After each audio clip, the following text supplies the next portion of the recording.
Coucou, Hello, la technique se met en place. Ça va, Mélanie? ça va bien? Je te remercie Bon, pour ben, ton invitation. Je écoute suis avec contente d'être là. plaisir. Et le télétravail, Ouais, on va parler de ce sujet dans quelques instants. On attend que tout le monde puisse se connecter. On a choisi exprès pendant midi, voilà, pour permettre de faire une petite pause sympa, conviviale, tout en étant une pause utile. On sait que les mamans actives aiment bien. Voilà, le multitâche n'est pas toujours une bonne solution, donc éviter de manger pour digérer ensuite dans des bonnes conditions. Mais hop, on va lier l'utile à l'agréable. voilà. Ouais, on va lier l'utile à l'agréable. Alors du coup, la technique, j'espère que chez vous, le réseau, ça va. On est très nombreux et du coup, parfois, ça peut ramer un petit peu, ce qui est d'ailleurs mon cas sur la page. Donc, ça va aller, ça va se mettre en place. Moi, je te Et vois puis, bien, on, écoute, je on va t'entends. démarrer. Tiens, on va démarrer ensuite. Hop, voilà. Alors, c'est toujours, voilà. Bah, d'ailleurs, oui, on voit que ça se met en place. C'est toujours la crainte du télétravail, la technique. On en parlera Ouais, peut-être un petit peu aussi. Est-ce que tous les outils suivent? Hop, on a surtout en des ce arrêts moment, sur ils sont image. très sollicités. Ouais, ouais, ouais. Mm. On a des arrêts sur image parfois. C'est quand même une chance de La pouvoir faire des place. choses comme ça, je trouve, hein. Surtout en ce moment, c'est vraiment chouette. Hop,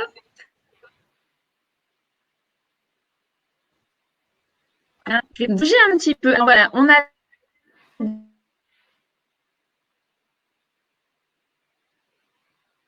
Ah, moi, je t'entends plus là, Hélène, par contre.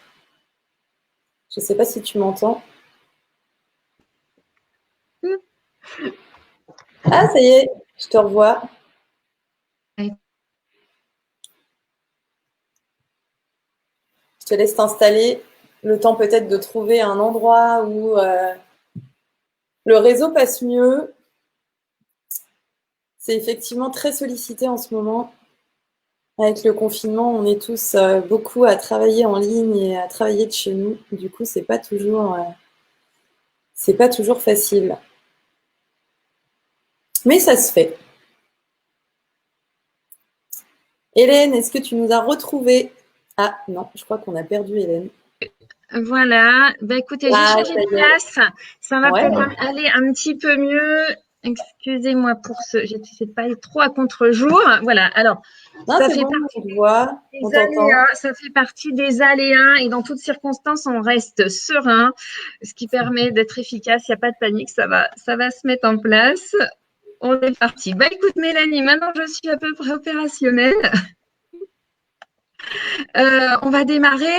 Donc, bah, écoutez, bonjour, bonjour à toi, bonjour à toutes. Alors, pour celles qui ne Bonjour. me connaissent pas, je suis Hélène Crebel et j'accompagne les mamans actives à créer une organisation fluide et sur mesure pour leur permettre de voir du temps pour elles et aussi de faire de la place pour leur vie professionnelle.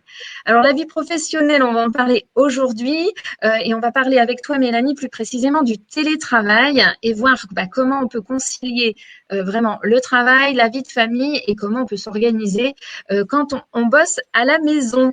Alors, je vais te céder la parole pour que tu puisses te présenter et puis ensuite, on rentrera dans le vif du sujet. Avec plaisir. Donc, bah, moi, je suis Mélanie Rouen. Je suis avant tout une femme et je suis entrepreneur. Et je travaille chez moi donc depuis maintenant 3 ans. Je suis aussi maman de 2 garçons qui vont bientôt avoir 7 et 10 ans. Et j'ai créé le site harmoniefamiliale.fr donc pour accompagner les mamans à remettre une bonne dose de plaisir et de pétillement dans la relation avec leurs enfants. pour retrouver en fait en quelque sorte un peu l'extase du début, tu sais, quand tu viens tout juste de devenir maman et que tu es vraiment très souriante, pleine de joie et de plaisir. Et souvent, c'est quelque chose que tu perds un petit peu en cours de route au fur et à mesure où ton enfant grandit, parce que tu peux être confronté à des conflits, des oppositions de ton enfant, de l'incompréhension face à son comportement. Et ça, c'est pas toujours évident à gérer. Donc voilà, moi j'accompagne les mamans là-dessus vraiment à retrouver cette extase du début. Et je travaille beaucoup sur la maîtrise des émotions et en particulier de la colère. Parce que j'ai remarqué que la colère, en fait, et la maîtrise de sa colère, c'était un élément vraiment important à l'épanouissement de la femme dans son rôle de maman. Oui, Voilà. et c'est parfois aussi ce qu'on peut ressentir quand on est complètement oppressé. On devient un peu en colère contre tout et contre les enfants, la famille, le boulot. Et du coup, on a du mal à avancer, on se sent pas bien et on a du mal à reprendre en main. Alors, de la colère, c'est peut-être parfois ce qu'on peut aussi ressentir quand on travaille. Et on peut se dire que chouette, je vais télétravailler, ça va être cool, je vais pas avoir les collègues sur le dos, je vais pouvoir m'organiser à la maison et Être chez aller moi, faire tranquillement. voilà et être peinard un peu à la maison, mais il y Ouais. a des pièges en fait parce que le boulot il faut le faire quand même. Alors du coup, toi qui as maintenant pas mal de recul en bossant chez toi depuis quelques années, alors là on n'est pas dans la situation forcément, il y a les enfants, ce qui est encore un petit peu autre chose qu'on a vécu ou qu'on vit dans les périodes de confinement quand on est avec les enfants. Mais on se dit que ça va être un peu plus cool s'ils sont pas là et qu'on est à la maison. Et est-ce que c'est vraiment le cas en fait? Eh ben, c'est pas forcément le cas. En fait, ça demande pas mal d'astuces. Je pense qu'on verra peut-être en second lieu, mais en premier lieu, il y a certains pièges effectivement, comme on peut se dire par exemple en étant chez soi, tiens, avant de me mettre au travail, je vais en profiter pour plier mon linge vite fait ou pour ranger ma vaisselle ou faire des trucs vite fait. Allez, tant que je suis chez moi, comme ça, ce sera fait. Je serai tranquille ce soir. J'aurai fini tout ce que j'ai à faire et puis voilà. Sauf que, en fait, pendant ce temps-là, le travail n'avance pas. Et le risque qui peut se produire pour l'avoir vécu, c'est qu'en fait, tu te retrouves à la fin de ta journée avec ton travail qui n'est pas fait. Et donc, finalement, tu décales de plus en plus ton boulot et tu te retrouves en fait avec une charge de travail énorme à faire en même temps. Oui, parce que du coup, t'es plus disponible à ce moment-là pour les enfants ou la famille. Si tu Soit tu décales es comme ça. Ouais, soit du coup tu vas empiéter effectivement sur ta vie de famille, que ce soit avec tes enfants, ton conjoint ou ta conjointe, soit tu peux aussi te retrouver finalement à bosser à des heures horribles le soir jusqu'à 23 heures, minuit, 1 heure du matin pour pouvoir finir finalement le travail que tu as à faire et du coup aller jusqu'à l'épuisement quoi. Et du coup, il y a quelle situation, toi, qu'est-ce qu'il faut vraiment éviter de faire? Étendre sa machine, vider son lave-vaisselle, téléphoner, toi, tu as vécu aussi et tu t'es dit non, plus jamais je fais ça. Alors, en fait, les trucs que j'ai mis en avant, moi, et que j'applique aujourd'hui dans mon quotidien pour vraiment être focus sur le travail, c'est de faire une distinction entre le moment où je suis dans ma vie personnelle, ma vie privée, et mon temps de travail. Donc, à partir du moment où j'ai déposé, par exemple, mes enfants à l'école, je rentre chez moi et je sais que là, je m'occupe plus de tout ce qui est à la maison. Donc, je fais abstraction de tout le reste et je vais directement sur mon ordinateur pour me mettre au travail. Euh, donc ça passe par du coup éviter certaines choses comme par exemple aussi de prendre des rendez-vous personnels petit à petit sur ton temps de travail parce que parfois tu peux avoir un rendez-vous à prendre je sais pas avec un copain ou une copine pour téléphoner ou un rendez-vous à prendre je sais pas pour un truc perso tu vas commencer à le mettre parce que c'est la facilité t'es chez toi et petit à petit encore une fois ça rogne en fait sur ton temps de travail. Il y a aussi le piège de j'ai une super copine qui m'appelle, j'ai trop envie de lui parler, j'ai des trucs à raconter. Et finalement, tu prends le coup de téléphone et puis une chose en entraînant une autre, en général, on papote pas que 5 minutes. Donc, tu te retrouves avec 1 heure, 1 heure 30 de conversation, ça te fait plaisir. Mais encore une fois, ton travail, il va pas avancer, quoi.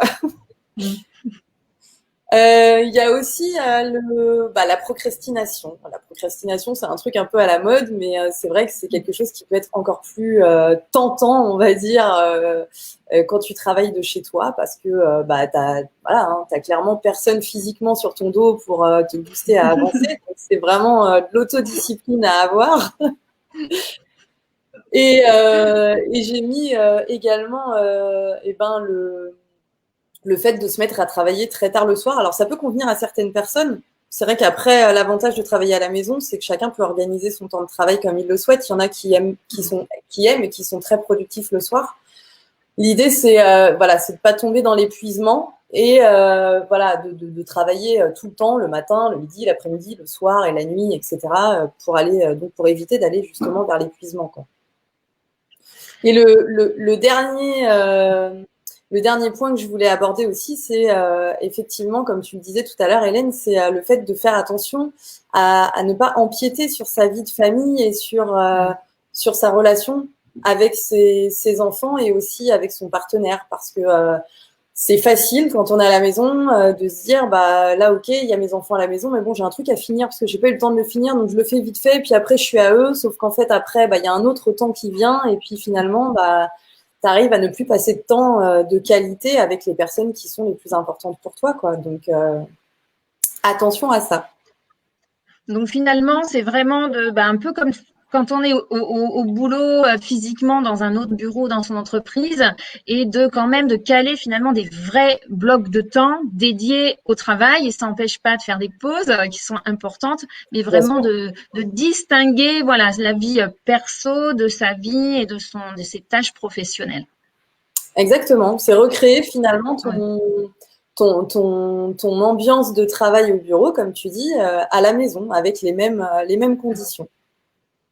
Alors du coup, on dit avec les mêmes conditions, mais en même temps, on n'y est pas vraiment. Donc Eh comment oui, est-ce que tu as des petites astuces de comment on peut faire pour pas quand même partir un peu à la dérive en disant ouais, je suis quand même, je suis pas au bureau quoi.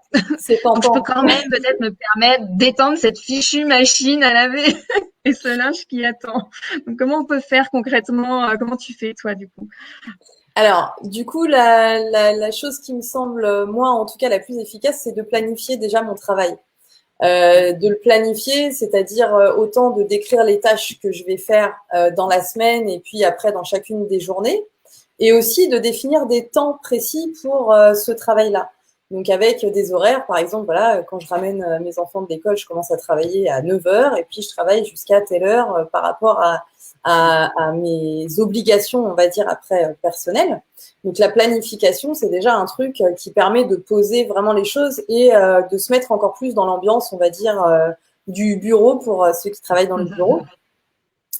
Cette planification, c'est important aussi de la noter vraiment noir sur blanc. Alors maintenant, il y a plein d'outils différents. Ça peut être des outils vraiment numériques ou des outils papier pour ceux qui préfèrent. Mais vraiment, c'est important de les noter parce que ça permet vraiment d'avoir sous les yeux ce qu'on a à faire et du coup d'y être plus fidèle et de vraiment s'y tenir plus facilement. J'utilise aussi quelquefois des alarmes. En fait, ça me permet de définir justement, de délimiter mes temps de travail et de pause aussi, parce que comme tu le dis justement, c'est aussi important d'avoir des temps de pause pour être efficace. Et du coup, ça m'évite en fait d'avoir à me préoccuper de l'heure et de regarder toutes les 5 minutes quelle heure il est. Ça me permet vraiment d'être concentrée sur ce que je fais. Et voilà, je sais qu'en fait, mon alarme va sonner, donc ça m'enlève un petit peu cette charge mentale-là. Ensuite, je coupe aussi, comme on le dit souvent, hein, toutes les autres sources de distraction, le téléphone, les notifications, des choses comme ça, tout ce qui peut être tentant et qui peut nous dévier de De notre regarder. objectif. Voilà. C'est aussi valable au bureau d'ailleurs, hein, Ouais, mais on n'oublie pas de le faire à la maison. C'est pas parce qu'on ne regarde pas qu'on a le droit de le faire. exactement. Et je travaille aussi pas mal en binôme. Parce que c'est vrai que souvent, on associe le télétravail à quelque chose de solitaire. On dit on n'a pas nos collègues à côté Ouais. de nous, on est tout seul chez soi. Et moi, je trouve que c'est important et que c'est possible aussi de travailler en binôme. La preuve, tu vois, Hélène, puisque nous sommes là toutes les deux aujourd'hui et nous avons préparé ce live. Donc, on a aussi travaillé ensemble. En fait, c'est pas parce qu'on travaille chez soi qu'on est seul. Et c'est important, je trouve, de rester connecté à d'autres personnes de notre environnement professionnel pour à la fois parler des difficultés, peut-être, si c'est quelque chose de nouveau, et à la fois redonner parfois un peu de dynamique les jours où on est un peu moins, on va dire, en forme et motivé pour se mettre au travail chez soi. Et la dernière chose importante, c'est, je voulais parler aussi des jours en fait où les enfants sont à la maison, parce que même si en ce moment c'est pas le confinement comme au mois de mars, le mercredi par exemple, dans beaucoup d'écoles, peut-être même dans toutes d'ailleurs, il me semble, il y a pas en fait d'école, donc les enfants sont forcément à la maison, et pour autant ça correspond quand même à des jours de travail pour la plupart des adultes. Et donc, ces jours-là, ce que je fais, c'est qu'en fait, je définis des temps pour chacun. Alors, c'est une journée où, effectivement, en général, je travaille moins que les jours où les enfants sont à l'école. Mais sur ma planification, en fait, je définis des temps vraiment pendant lesquels je vais pouvoir travailler. Et je définis aussi des temps que je vais accorder et laisser libre pour mes enfants. Ça me permet de structurer, en fait, ma journée comme ça. En sachant qu'il faut être assez souple, parce qu'effectivement, quand on a des enfants à la maison, il y a souvent des imprévus. Donc, faut pas être trop rigide. Ils arrivent, ils ouvrent la porte pendant que tu es en visio. Voilà, où il se passe quelque chose, ils se disputent, il se passe un truc, alors que toi, tu es dans ton temps de travail, forcément, ça va te forcer à faire une pause à ce moment-là. Mais de définir quand même grossièrement vraiment des temps différents dans la journée, c'est pas mal. Et de commencer d'ailleurs par un temps avec les enfants, c'est encore plus favorisant parce que ça va permettre de remplir en fait le réservoir d'amour en quelque sorte et d'attention dont les enfants ont besoin. Et ça permettra finalement d'être plus disponible pour ton temps de travail après, parce que tes enfants, comme ils seront remplis, ils ont eu ce moment déjà avec toi, ils auront tendance à moins venir te solliciter aussi. Oui, du coup, voilà, on leur donne ce dont ils ont besoin, ils remplissent leur petit réservoir d'amour ou grand réservoir d'amour pour démarrer, et puis ensuite, après, du coup, ils te laissent un peu tranquille, en fait, hein, c'est ça. Voilà, ensuite, après, ils sont davantage capables de jouer de leur côté et puis d'accepter que toi, tu sois pas disponible tout le temps pour eux. Alors, ça marche pas forcément tout le temps. Ça veut pas dire que les enfants vont être sages comme des images tout le reste de la journée, mais en tout cas, ça met beaucoup de chance de ton côté pour mieux réussir à travailler que si tu le fais pas. Là, ça risque d'être catastrophique tout le temps, quoi. Oui, il vaut mieux alterner, du coup, avoir des plages de travail peut-être un petit peu plus courtes, mais qui peuvent aussi correspondre, finalement, on parle, très souvent de 90 minutes, voilà, une heure et demie, qui permet d'avancer correctement sur une tâche et qui aussi, souvent, on a besoin de faire une petite pause ou un changement d'activité.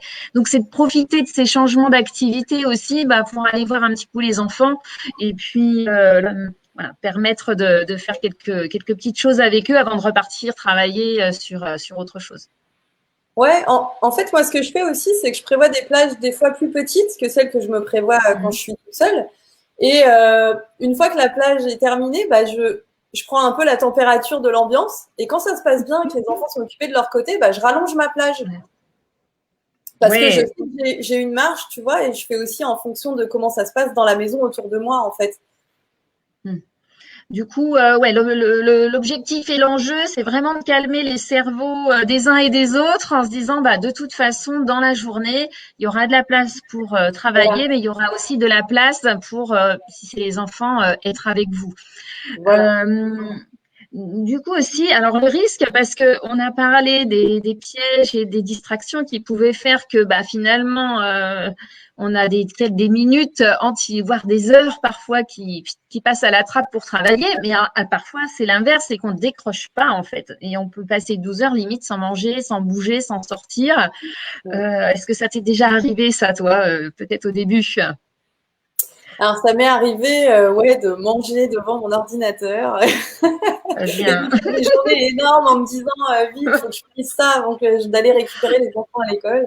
Ouais, je pense que c'est un piège dans lequel on tombe assez facilement, certainement tous, mais c'est vrai que je pense que c'est important de prendre conscience que c'est pas en fait en travaillant non-stop qu'on sera le plus efficace.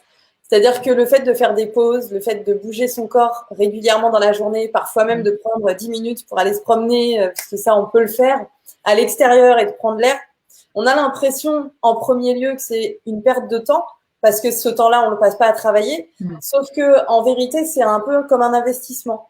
On investit, en fait, ce temps-là en rechargeant vraiment nos batteries, en aérant notre esprit, notre mental, et ça permet vraiment de mieux se concentrer après, parce qu'en fait, les journées non-stop, on sait très bien que soit c'est efficace le premier jour, soit c'est peut-être efficace 2 jours. Au bout d'un moment, ça va à la catastrophe, quoi. C'est juste l'épuisement. Du coup, il faut qu'on fasse des pauses café, pauses thé ou pauses sorties, mais en fait, il faut introduire la pause café à la maison. Voilà, alors pas trop de pause café non plus, parce que ça peut t'exciter aussi. Hein. En tout cas, il faut mobiliser ton corps, c'est important, parce que aussi quand on est assis, mais ça c'est valable au bureau aussi, quand tu es assis toute la journée devant ton ordinateur, ben voilà, au bout d'un moment, tu as besoin de bouger, de t'aérer, de faire un peu de mouvement, d'aller, je sais pas, de faire de la corde à sauter, d'aller marcher dans ton jardin si tu as la chance d'en avoir un, ou des choses comme ça, mais de bouger. Ouais. Le but, c'est de bouger, de faire aussi une coupure au niveau voilà, de la tête, du cerveau, de changer d'activité pour finalement préserver aussi sa jauge d'énergie personnelle toute la journée. C'est vrai que c'est important, qu'on soit d'ailleurs à la maison ou au travail, de vraiment de varier ses activités avec des activités plus créatives, voilà, qui font plus appel aux émotions, à l'art, pourquoi pas, et puis des activités qui en fait sont plus logiques, qui vont vraiment faire appel à la réflexion et qui du coup s'équilibrent bien. Il faut penser à bien les équilibrer dans la journée. Et du coup,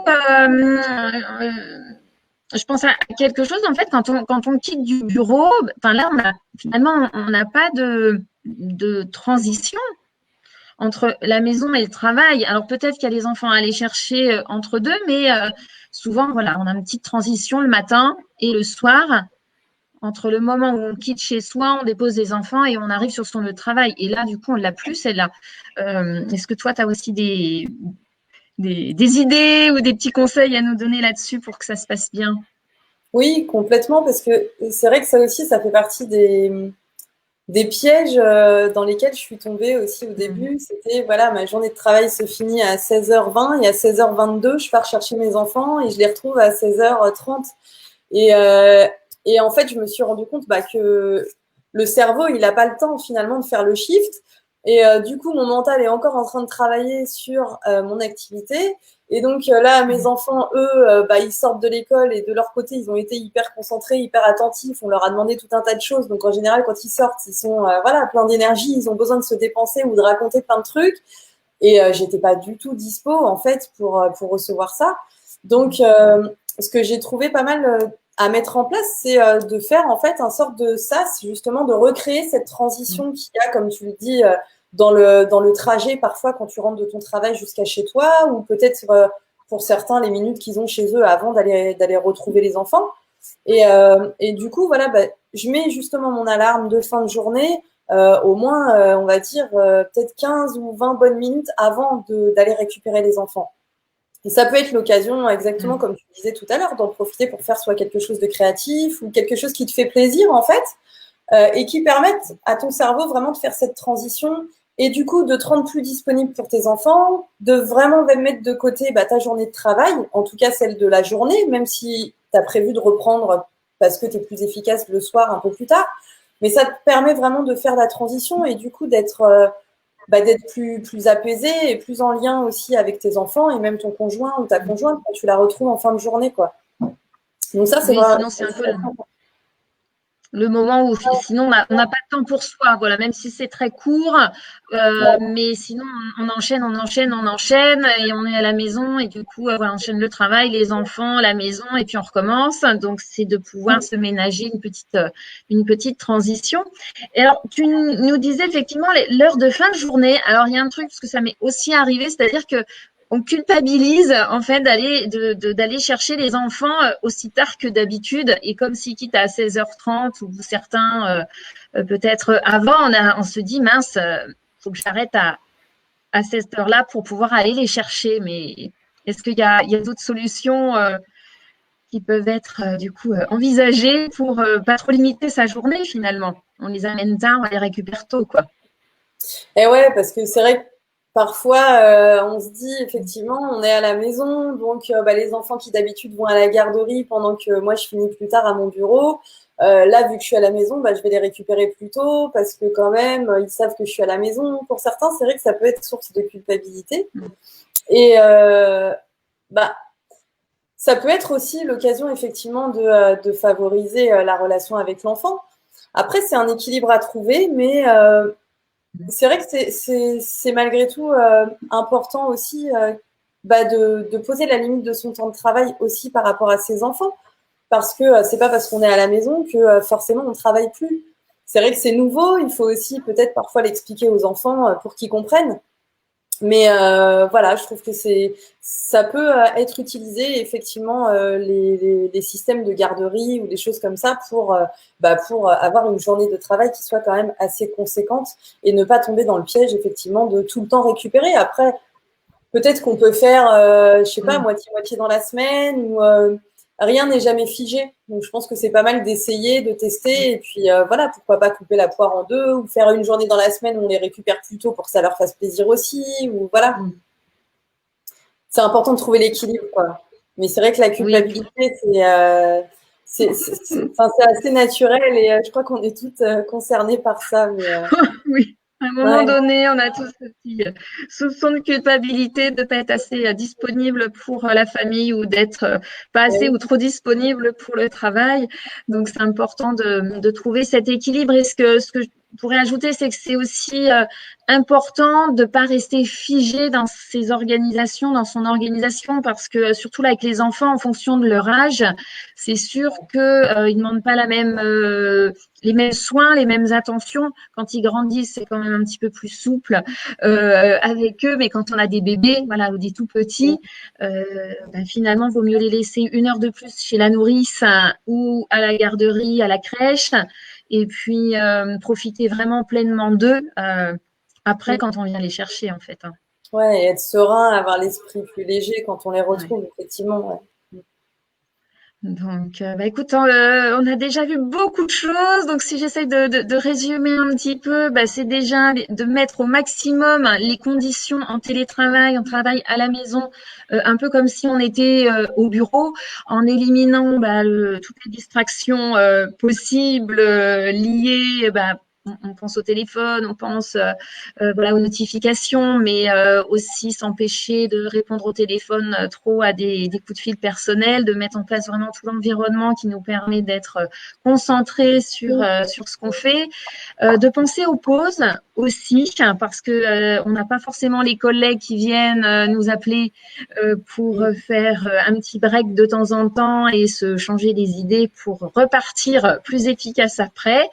Les collègues, pour autant, au début, on est peut-être un peu content d'être tout seul, mais au fur et à mesure, si on met en place le télétravail de manière assez habituelle, c'est quand même de ne pas avoir cette coupure et de se sentir seul. Hein, donc, c'est de pouvoir, tu nous expliquer, voilà, mettre des petites choses en place pour être en contact avec les collègues.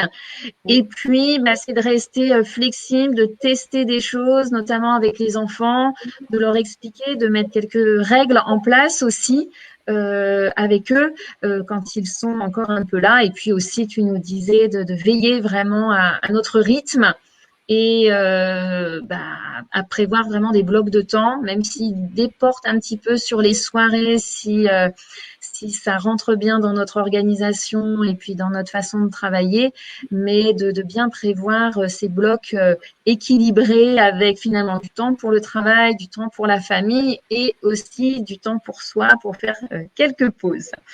Est-ce que tu as, Mélanie, un dernier conseil à nous donner pour vivre le travail avec beaucoup de sérénité à la maison? Écoute, je dirais que pour moi, le plus important, c'est d'être indulgent avec soi-même parce que si c'est quelque chose de nouveau, le télétravail, ça demande effectivement une adaptation, c'est un changement. Et je pense que l'organisation, elle se met pas en place en 2 secondes. Donc, effectivement, tester des choses parmi tout ce qu'on a proposé aujourd'hui et puis vraiment adapter par rapport à son rythme personnel et aux besoins que l'on a personnellement et aux besoins de notre famille. Donc, l'adaptation et puis l'indulgence envers soi pour pas être vraiment trop dur avec soi-même et voilà, c'est Et important. être, ouais, trop dur. Effectivement, c'est les périodes qu'on gère. En fait, c'est notre impatience à passer d'un état 0 à un état 1, alors qu'en fait, il y a plein de petits pas, plein de petites choses à ajuster au fur et à mesure. Et donc, effectivement, c'est un très bon conseil, je pense, que d'être à la fois bienveillante envers soi-même, envers aussi les enfants, parce que et les conjoints, éventuellement. On n'a pas parlé, on pourra parler une prochaine fois de comment on peut s'organiser quand on est plusieurs à télétravailler à la maison. Oui, Ça peut être aussi un autre enjeu.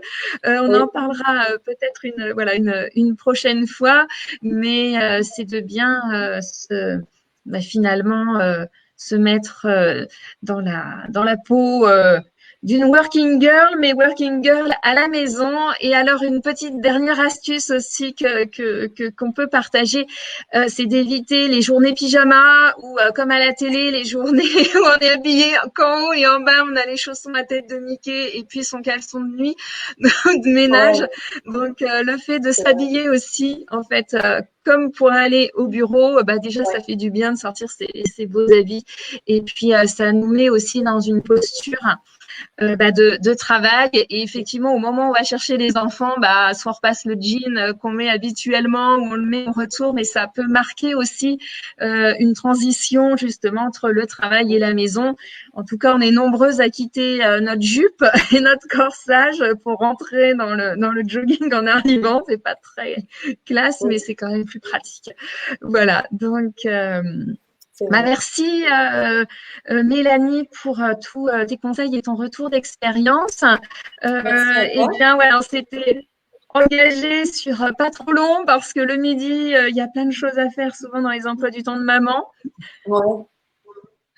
Hein. Et puis, écoute, écoutez, vous pouvez retrouver Mélanie sur son site internet harmoniefamiliale.fr. Vous pouvez aussi, je vous invite à la suivre sur les pages Facebook, Instagram et autres réseaux sociaux. Vous trouverez tout ça très facilement. Et puis, on se retrouve très bientôt pour d'autres conseils. Ne vous inquiétez pas et soyez rassurés, vous pouvez retrouver ce live en replay, bien sûr. Et puis, pour vous faire gagner du temps, parce que c'est un peu mon job, je vais vous faire un petit résumé de ce qu'on a évoqué aujourd'hui pour que vous puissiez mettre en place les conseils très facilement. Écoute, merci beaucoup Mélanie, je te rends à ton travail. Merci Hélène et bonne journée à tout le monde. Ciao, Bonne ciao. journée, à très bientôt.